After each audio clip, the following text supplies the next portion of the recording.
Hello, everyone, and welcome back to the Vulnerability Time Podcast. I am your host and PhD student and author, Josias Abriel, and it is good to be back, ain't it? Alrighty, folks. So, few things before we get the episode started. One, you are loved.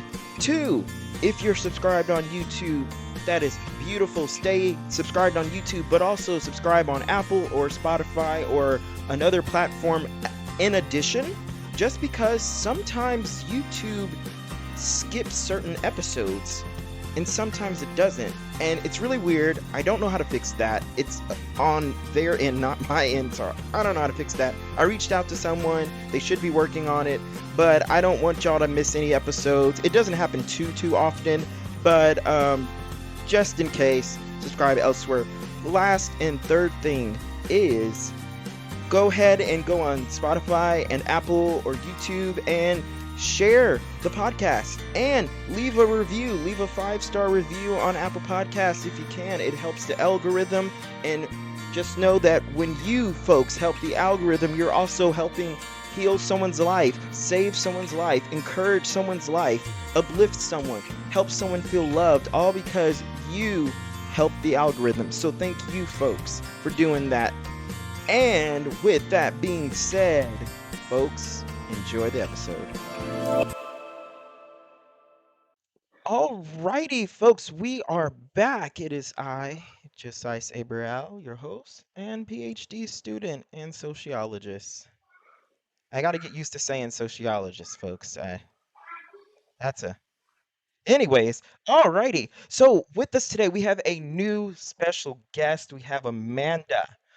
Amanda, tell us a little bit about you, Amanda. Let us get to know you a little bit. Hi, thanks for having me. So typically I might go with like your work interview response, like this is my experience, but I'll be vulnerable in the spirit.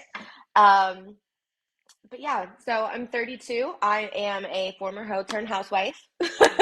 I'm a 32-year-old, 17-year-old. Just trying to figure out, how to make it every day. I spend my days parenting, trying to heal.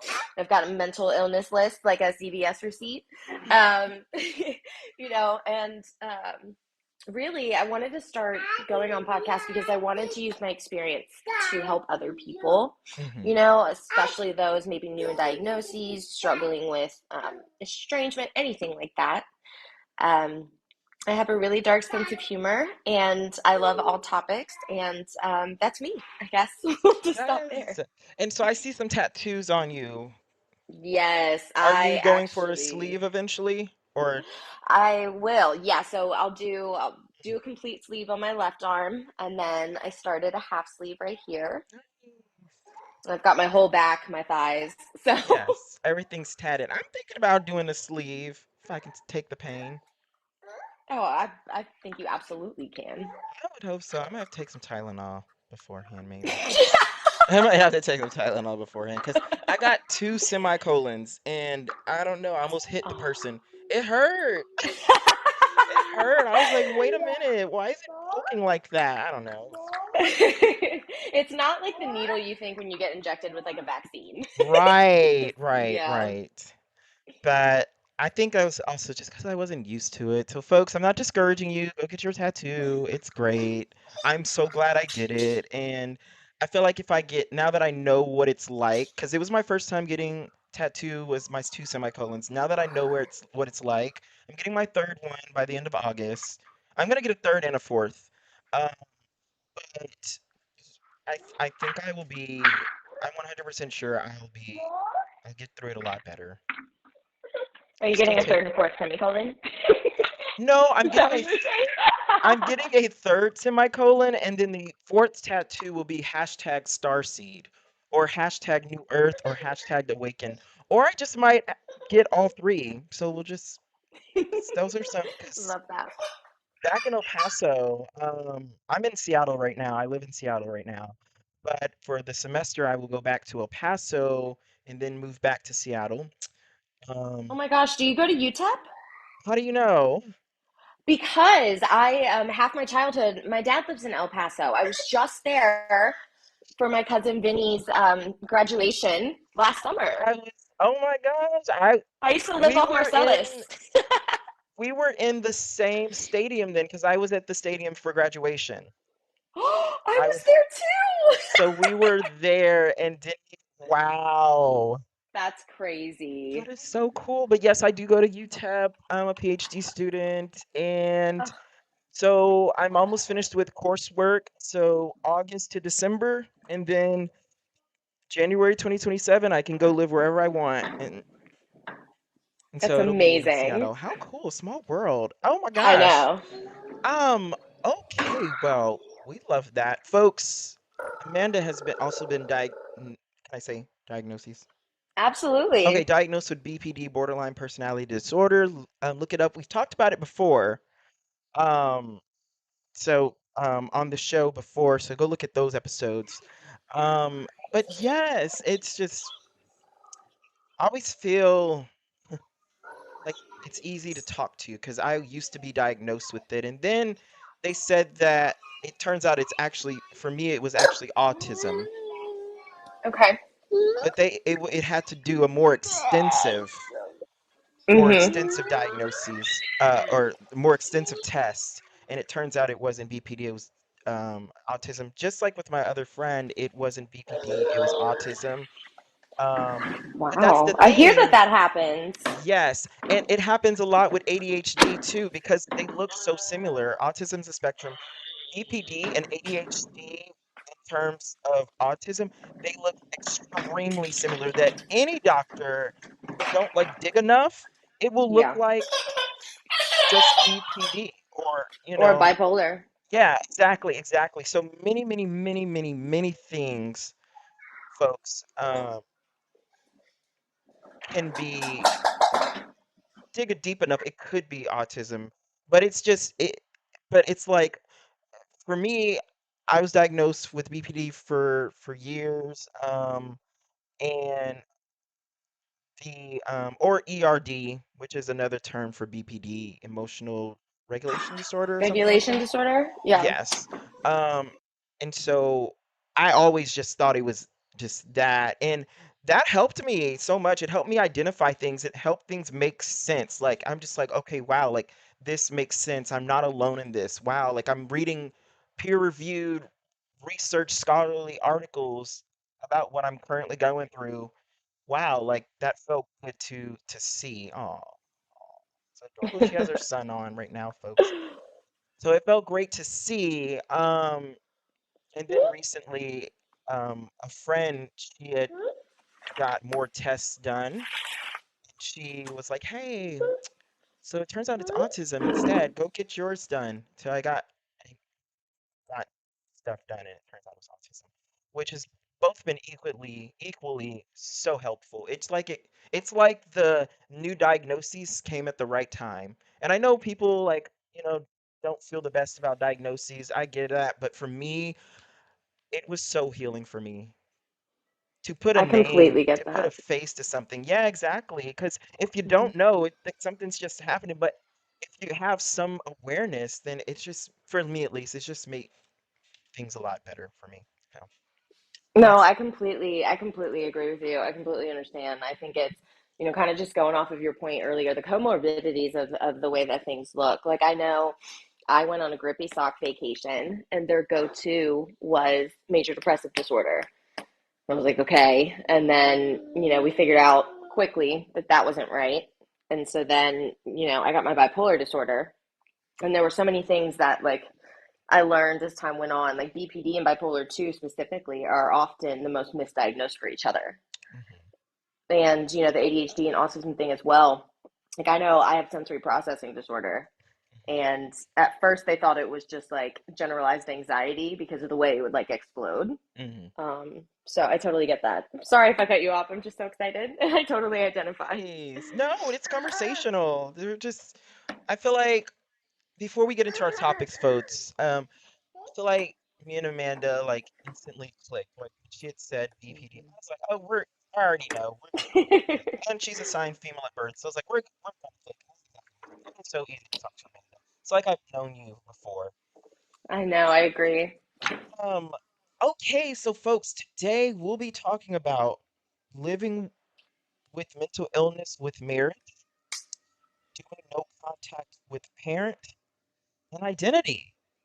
So, Amanda, how do these show up in your journey? Let's start with well, how about this? You can take us through your journey, but because it's to my understanding that the doing no contact with parent and identity will Hmm. um, go together. So we'll start with living with mental illness with marriage. Take us Yeah. through that journey. Why that topic? So I would say specifically, I have a unique point of view and experience, at least among my friends in my environment, in that I married a neurotypical. Not only a neurotypical, but he doesn't even know like what anxiety feels like. He comes from a loving, secure home. His parents have been married for over 45 years.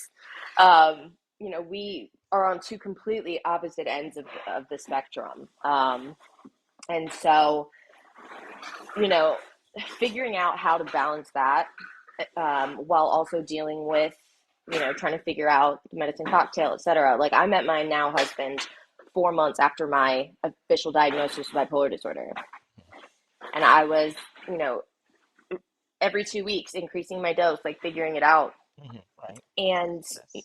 yeah, and having BPD, as I know you totally understand, and bipolar 2 disorder, my instability with relationships branches out in so many different ways, and the way that my mania manifests, like with the self-destruction as well as the toxic behavior, I've had to face, you know moments where I'll be perfectly honest, I'm not proud of my behavior because Hmm. of a manic episode, and they go on for like 7, 8 hours, and I do things that I would never normally do, and I Hmm. say things to my husband, and to be a partner of somebody with mental illness in a marriage is very extremely tiring, and I've had to learn a lot about myself, um, how to navigate my journey in the sense of when you get to a point where you realize that just because you're triggered, it's not someone else's fault, or Hmm. bringing all that in, and eventually trying to learn Hmm. how to navigate this, have a healthy marriage, and not fall into your codependency issues that are innate, with our Hmm. disorder and whatnot. Yes. So how did you how do you navigate, you know, like just being in those moments, but because you mentioned it can be tiring for the other person. Hmm. How do you navigate that? Because like when you're going through it, you know, you're going through it, right? So like how Hmm. do you how do you navigate that without by letting the person like how about this? If my question doesn't make sense, I can reframe it. I might figure it out. Okay, go ahead. Okay, so at least for me, I've shown the person and the people my my moments, right? They've seen my Like your great darkness. days, Yeah. they've seen, they've seen the whole spectrum. I don't want to like hide parts of me to be accepted and be loved by them because for me, that Hmm. will teach me I can't be loved, which is Yeah. what my parents showed me. And I just don't want to see that again in my life.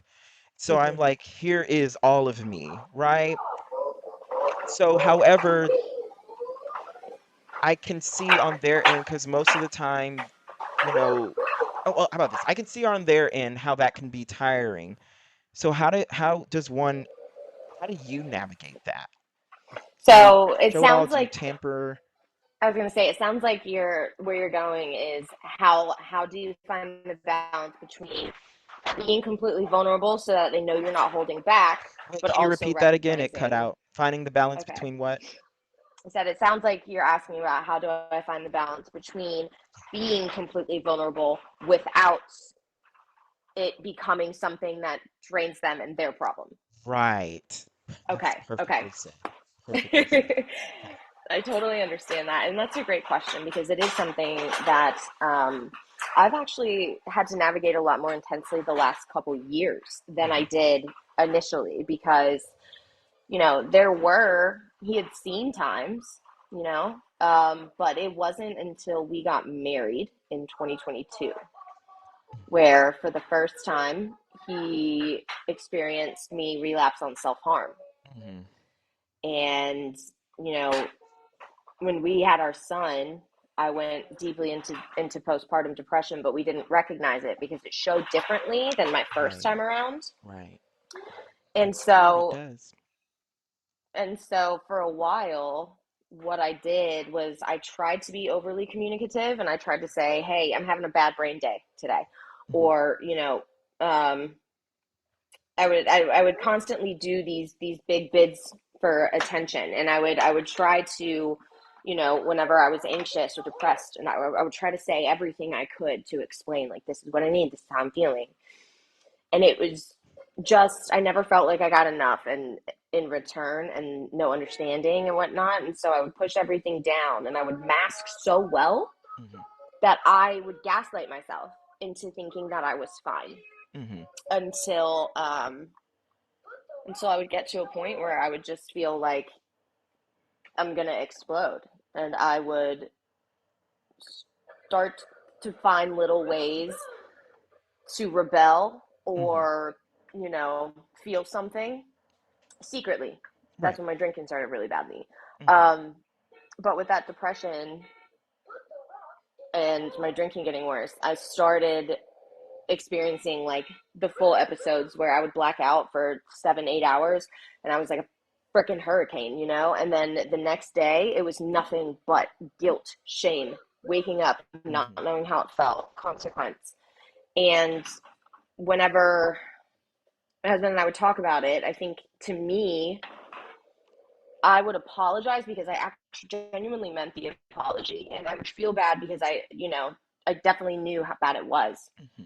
But I didn't really get faced with having to navigate it enough Hmm. to where I stepped back and re-evaluated how much I was showing and in what intensity I was until my drinking and depression got to the point that I almost lost my husband. Hmm.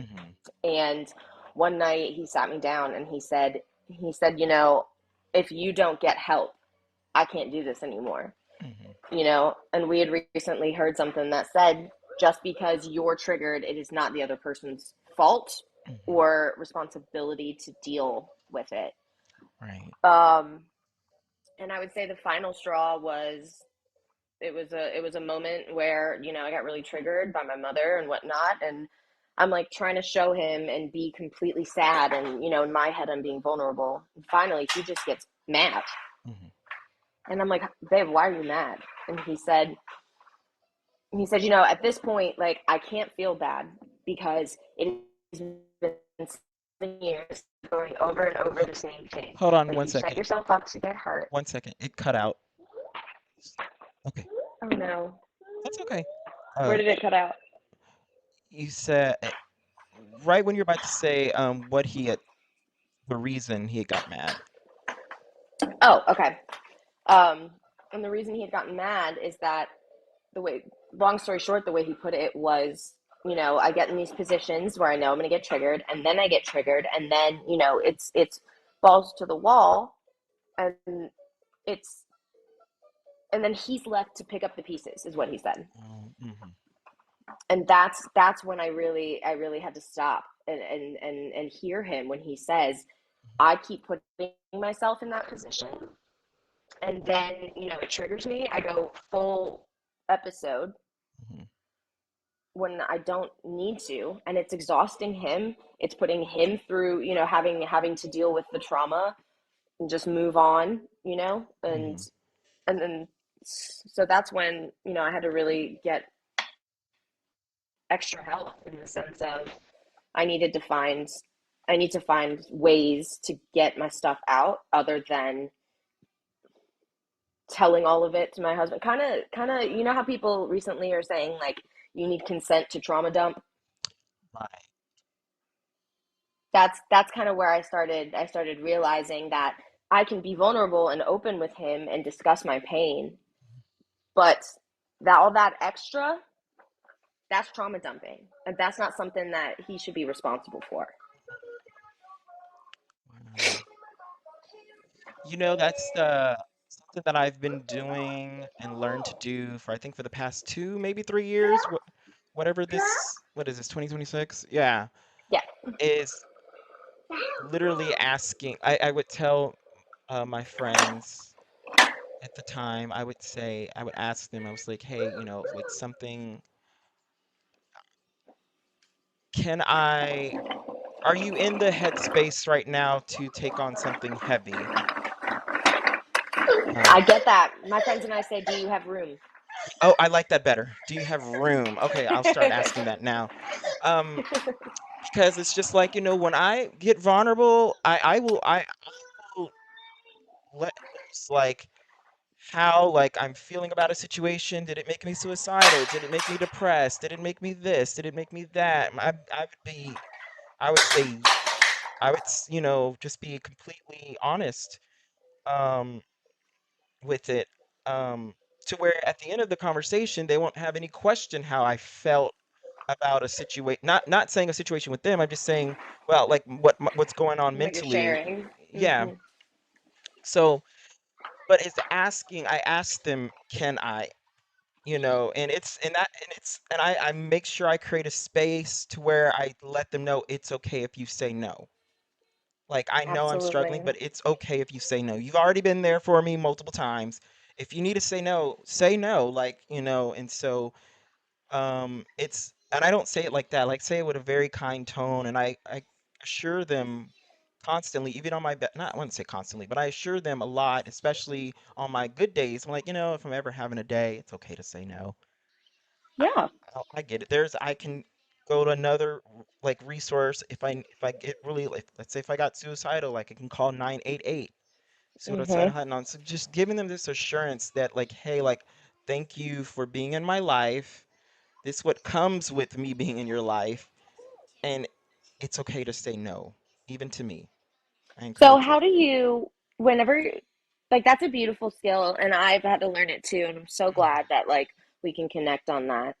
But I guess when you think about that, did that habit form from working on your BPD and recognizing that one of our problems is like leeching onto another person? No, mine came through like a spiritual download, I would say. I was just sitting, kind of meditating with the universe and my higher power, and then that just download came to me about, ask them. And then I brought it up to my therapist, and then that's what really, like, got it solidified and going. Um, but yeah, so I started to learn about BPD more and more after that. I would say, but they Gotcha. came around the same time when I found out the diagnoses. And when I, Me too. right, yeah. So it came around the same Same, time, same. but the download was first, and then I think the BPD diagnosis and the research came shortly, and I mean shortly after. So and it's something that once I got the download, I was like, what? Why didn't I do this before, right? Like, yeah, like asking for Clicks. consent, because it helped me feel little to no guilt or little to no burden about just being where I'm at, because I used to always feel Mhm. burdened after opening up. It doesn't matter if the friend, was there for me or not, I still felt like a burden. And so asking for consent first, it it almost fully eliminated that. It sometimes it didn't, but the times that burden feeling did come up, it was very small compared to how it was before. And then, you know, when I recognized that, the feeling started to come back, small, minimal, but more consistent, Mhm. that's when I recognized through therapy that there's another thing making me feel like a burden that I need to get to that stems from childhood and being Mm-hmm. just visible. Yeah, because being I, visible as a child in my childhood felt like I was treated like a burden for just being visible. Doesn't matter what yeah. that was. I didn't even know what depression. I didn't even have struggles with depression as a 4 or as a 5-year old, but just Mm-hmm. being visible by was was a burden.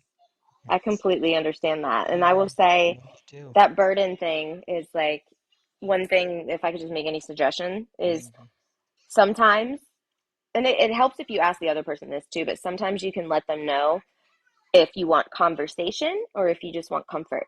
Like if you Hmm. just want to get it out, you just need comfort. And that can help you feel like you're not so much like draining in a sense. But that's just me. No, that's perfect actually. I actually needed to hear that. That's pretty cool to notice that. Yeah, I like that. Thank you I for learned sharing that that. from my husband. Nice. Got me speechless. Good way. That means I took it in. I'm taking it in. I'm gonna let that marinate on my mind. I love Um, that. okay, well, so for before we go to the next topics, for those of us, including myself, who feel as though that just because they have a mental illness that they are not lovable, what what have you ever felt like that? And if you have, what would you tell yourself then? I have always felt like that. I have Mhm, always, and I think part of that is because my entire life I've always been too much of something, mhm. too loud, too talkative, too, needy, Yeah. too something. And so I could, and once I got to like sixth, seventh grade and I started really experiencing like people I get really, really close to and then they ghost and just kind of often and constantly being told that I'm just too much. Mm, The longer I went and the more I realized that there were things wrong with me and there were things that I just could not figure out that everyone else seemed to be fine with. It got to a point where like I always felt like I didn't deserve actual love because I couldn't get it anywhere unconditionally. And I was always, you know what I mean? Like I was broken. And then, once I got older and it manifested even worse, like, when I hit 19, 20, um, that was an entire thing. Like I was so different and I was so damaged and I was just so like complicated in comparison to everyone I encountered. mhm, And I would see the difference in the way people treated me because of it. Like people would lie to me because they were too scared of my reaction to something. Like, mhm. and it was just, and like people, the second they found out that I was bipolar or whatever, it was like all I was defined by. And so I didn't feel Right, like deserving of anything good right, right. because, but what I would tell myself now, like if I went back and Mhm, I looked at, when I first started feeling that way, and even if I just could just like whisper in my ear as affirmations, it's that you don't you do not need to earn or make people love you. You are not brought into this world and as a human supposed to earn every single thing and prove your worth, you mhm, know? And it's not that you don't deserve love. It's not that you don't deserve everything everyone else does. It's that what you deserve is so much more unique. It's just going to feel a little bit more difficult and it's going to, you're going to have to do a little bit more than everyone around you is going to, and that's okay. mhm, But that feeling is something that you've been either conditioned to feel or hurt mhm. enough to, Right, to decide. right, But that's what I would say. you right, don't you, you don't need to work for it. right. Exactly that, and that's something that recently started. It started in my head saying, like I shouldn't have to earn love, shouldn't have to work for love. That's from my parents, right? And it manifested in multiple areas of my life and made my perfectionism so much more worse. so much more worse than Mm-hmm. how it would have already been. Um, so, when I waged war with my perfectionism. Okay, it wasn't, I don't want to say it as aggressively. I just wanted to say it in a cool way. But when I had to, when I had to face my perfectionism and lay it to rest and say, thank you, your service is no longer needed. Because I saw the good things that I saw the why my perfectionism was so intense. It was a Mm-hmm. protection mechanism, right? And so when I said you can go to rest, I had to help it lay to rest. I had to make the bed. I had to place it in the bed. I had to put it over the bed. Sometimes when it wanted to wake up, I had to put it back in the bed. And by that I mean I'm trying to use that imagery to be symbolic of the process, through just self-awareness, through therapy, my healing journey, Mm-hmm. what certain things look like. Because, I once considered my perfectionism a demon, right? But Mm-hmm. I had to hug it and hold it and hug that demon back into an angel, right? And see that it was just only trying to protect me, um, not harm me. And so, though it did both, it didn't know better. So I had to see it like that. I had to see it that way in order to validate it and lay it to rest. And one of the ways that I did that is by not just for years telling myself, you don't have to earn love. You don't have to work for love. That's not love. No, it's That's approval. exact. Oh, Oh, did we just eat? I think we just ate. Oh my God.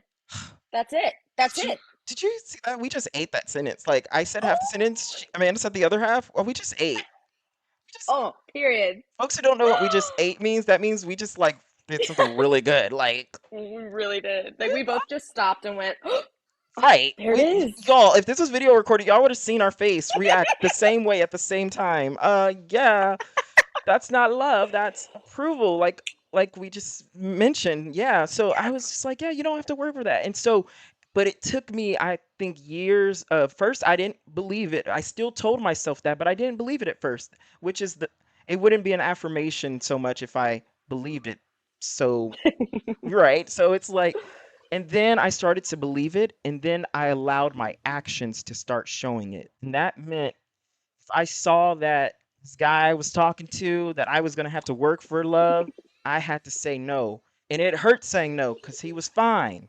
I've been there. Right, like they are fine as hell. Men are fine as hell. And so, but I had to say no. And that, though that hurt me, now I can say no. And it's way easier. Sometimes it's just extremely easy. And then sometimes it's just easier than how it used to be. But was it worth it? Yes. And so, putting that, laying the perfectionism down, because that for me, that increased my perfectionism, was having to earn love, um, because I was afraid of rejection, because as we having rejection sensitivity, especially someone Mhm. with a mental illness, we do experience emotions, we experience rejection differently than neurotypicals, which the society is more neurotypical taught and plotted, so, um but I have to go back to the childhood and see where this first came from and see that, okay, like this is how I got love from my parents, was getting the good grades. And when Oh my we gosh, do yes. things, The list of accolades so mm-hmm, that when you are introduced to their work friends, they're like, oh my gosh, I heard you got straight A's. You're in exactly. orchestra? That's Oh, amazing. I was in orchestra too and had straight A's. Exactly. Like we became the trophy, but it's like that Yes. trophy got love, and so we wanted love. We needed love. We were kids. Everyone needs love, especially kids. And so Mhm. with our environment, whether that's parents or family, I mean, I would say I would love for peers to love us, but I get it's kind of like unrealistic and kind of not their responsibility, even though I think it's every human's responsibility to love each other, but that's a different conversation. But when we're not getting that from those who are supposed to love us the most, and we're getting the most rejection, that does something to the child. Just like l- a parent loving a child does something to a child. It not only does something to the child, it does something to that child when they're an adult. Absolutely. It's Yeah. definitely and I know exactly what you mean. And it conditions you to a point where you look at it and you Hmm. say, so the people that are, and I hate to say the word supposed to, because I know your therapist probably said it to you too. We don't Yeah. say should, but Right. in this particular context, I think it's justifiable. Right. You know, Right. you look at it and you think the people that are automatically supposed to, no matter what, that you're supposed to count on, that are seen as somebody who could never not, when Hmm. they decide either they don't want to love you anymore Hmm. or they don't show up, all it does is it teaches you, okay, well, if the Hmm. people that are supposed to be guaranteed can't love me, how is anyone else Anybody. love me? Yes. Yeah. Yeah, we get each other. We really do. We I get know each exactly other. what you're putting down. Yes, exactly. And the thing about it is, it's like, parents, literally, if you look at folks, if you look at Erickson's psychosocial order chart, I'm not saying the name right. I'm having a brain freeze. Oh, I should know it. This was a part of my research and my research presentation at plethora of conferences. Wow. Oh well. Well, Erickson's psychosocial developmental chart. There you go. Ah, Um, it shows how human survival and important things, aspects of the human survival that we're supposed to learn at a certain age, by a certain age. For example, like love and trust. Those are one of the first things that a child learns in their developmental, and your parents are the ones that are supposed to show you that the most. And so when they give you the exact opposite, it has it accumulates, it has this ripple effect through the next developmental. So when it comes to trust, you can receive, let's say if you received a lot of trust, will still not show up correctly inside you because um you've part also got A Pavlovian was messed up. conditioning. That's Exactly. And so, unfortunately, in many of our lives, we see if love ain't there as a child, trust ain't there. And so, and this is including whether there's been trauma, abuse or not. Like this is including that. Like as a child, like it accumulates, right? If one thing messes up, if one aspect is not taught right, the other one won't be right. Even if let's say the parent had a spiritual awakening and all of a sudden they just became the perfect parent and they could literally never do anything wrong and they literally did everything right. Does not matter. The love was missed at this age. Trust, even if the trust is perfect, it will not be received perfectly. And that's not the child's fault, right? oh, So that's it's a powerful. survival thing. So it's really important that that's why I love when folks go to therapy and folks recognize how their childhood impacts their now. Because it doesn't have to be just bad things. Like it can be good things. Like, oh, this person is very just secure in their relationships. Well, look back at that. How was their childhood? Did they have a secure childhood? Did their parents show secure relationship qualities? So, like you said, like your husband, you know, Hmm.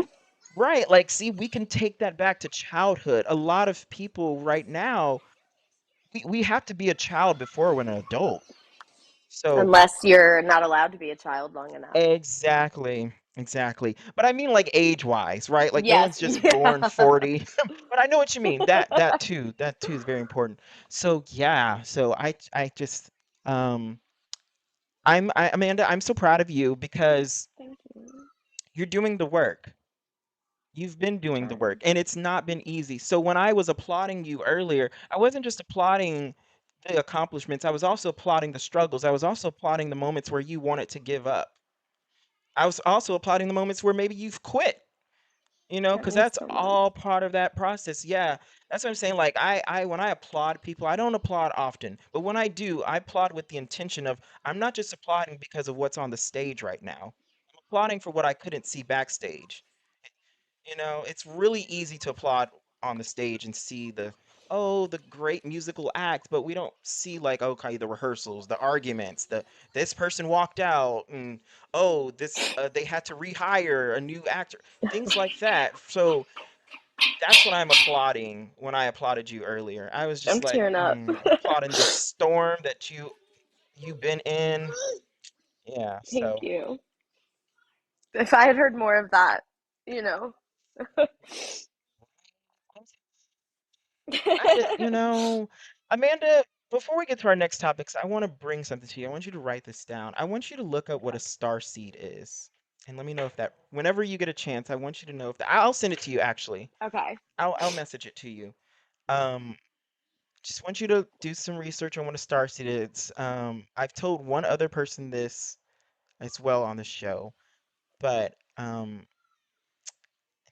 folks, if you've heard that episode, you know where I'm gonna get it. I think Amanda's gonna love it. Go ahead and look at Starseed. I think it's gonna be very, very healing. I'll even do research, do it with you if you want. Yeah. What Starseed is. If you've ever felt out of place, and I will say, like the moment I met you, I was like, I think she's a Oh, starseed. Do you know what that is? I'm looking at it right now. I'm telling you, do when you get free time, do deep dives. It will be so I healing. will. And I feel like I can sense that about people now ever since I had my NDE, my near death experience, and left my body and came back. Oh And my God. oh, it was a beautiful experience. I love Is there an I episode on that? yes. Okay, I need it. I'll send you the short version and the long version. Okay. Um, but I feel like I can tell when someone is a star seed. I'm just gonna leave it there. Oh, I want folks my in heart is so YouTube warm during this conversation. should because we are literally like Mm-hmm. we've basically had like very similar lives, Mm-hmm. right? Like Absolutely. extremely similar, and it's no wonder why we were both diagnosed with BPD. Yeah. Like a Cluster lot of B baddies mental to the illnesses, front. exactly. A lot of mental illnesses literally start from birth. Like it can either be in the DNA because the parent didn't heal their own mental illness and it can restructure, or it could be because of trauma, or it could be because of both, right? Like it's, so Absolutely. yeah. Okay, so the actually, this is what I think we should do. Okay. I want you to come on another episode. Yeah, Stop and it. let's do the doing no contact with parent and identity. Only reason is because right now we're in 41 minutes. Okay. Um, and I want you to get all the time you need for these other very important topics. Okay. I would love that. Yes, okay. So I'll message you and we can do part two to the I love doing the part twos. Oh We my can God, I'm do so honored. yes, as you should be. Yay. Um Yes, okay, so that's what we'll do. This has been literally a freaking fabulous episode. Like, I was having a great day, but Amanda, you just literally made my day greater. Like, and I was having a great day. And that's saying a lot because, folks, like 2 days ago, out of nowhere, I had a panic attack. And I have not had a panic attack in so long. And this time, like, this wasn't planned. I didn't know what it was. Like, that's how long it's been. And Was that Sunday morning? yes. How Yeah, how did you know? It Because was I had one Sunday too. night. It was Sunday night. Oh, I had one Sunday morning and literally like for no, I was like falling asleep and then No, I just, it was Saturday night to Sunday morning. So yeah, it was actually Sunday. It was like around 11:45. 11:45 p.m. Saturday. I started feeling different, and then boom, Sunday. It's like it hits. yeah, I had one Sunday morning too and I haven't had one in God knows how long. I think you should look up star seeds more and I more. I will. think I've noticed a lot of someone who's a star seed, we tend to at the same time, we don't even tell each other, but it tends at the same time. Yeah, okay. Hmm. Um, Amanda, thanks for existing. Thanks for being here on this earth and incarnating. Your vibration is very unique and it's very helpful. And once you look more into star seeds, you'll see why I said that. I Um, absolutely will. because you didn't have to be here, but the fact that you are here on this planet means a lot more than we know, right? And Yeah. you'll see what I mean. Um, and also I'm gonna send you the video. Um, the first one is the longer one, which is on my show. And that goes more into it, like the Okay. backstory and stuff. But the shorter version is on the Other Side NDE YouTube show. And it was been my dream to be on a part of them, and I finally was like a month ago. So Yay! I'll send you theirs as well. Theirs is the shorter version. It's like 16 Okay. minutes. It's like they edited out things, which is what they do. They don't like a episode to be more than 30 minutes. But they edited it perfectly. I mean, it they didn't skip a beat. I love that. Is that your dog? Yeah, I'm so sorry. That's okay. Um, but Oh no. I'm so sorry. oh, your dog dropped something. No, they jumped up on the counter and took my son's food. Oh, I'm so sorry. And then I guess, dogs will yeah, do and then I that. guess one got mad at the other. That never happens. Oh, gotcha. Oh, they were ready for that food. Oh yeah. Okay, well, alrighty, Amanda. So I will shoot you a message on Podmatch of when to schedule. It'll be the same link. Do you need me to resend that link? No, no, no, no. Okay. So reschedule a part two. Um, and I will send you the podcasts. I mean, I'll send you the both NDE. episodes, right? The NDE, Okay. and then you can look at Star Seeds Oh, after.